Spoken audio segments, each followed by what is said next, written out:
John David Jackson. He was giving the fight. John David Jackson's kind of like the gym trainer, and then when it comes to the fight, this is different. Well, again, I think after 5 years together, that perhaps there was starting to be some strain, and that was certainly the case in the last fight. But what this ended up doing was getting the two of them to, I think, both recognize that they were somewhat at fault in different ways, and they reconciled. So now John is like saying, Sergey's listening to him like he hasn't in years. So this is tremendous, because John's fighting style, wasn't that different from Ward's. He knows how to be Ward, and so he's communicating that to Sergey.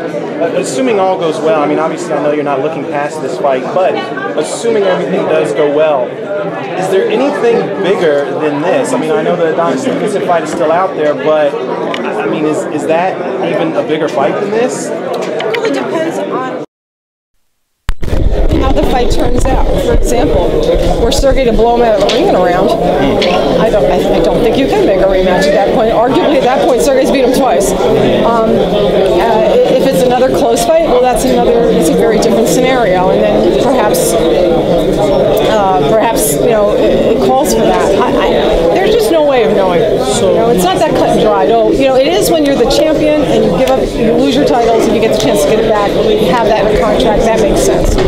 And yes, that's when you plan it ahead of time, and for better or worse, you're doing the fight again. If it happened a third time, if the circumstances dictated, then we'll deal with that when the time comes and decide what to do.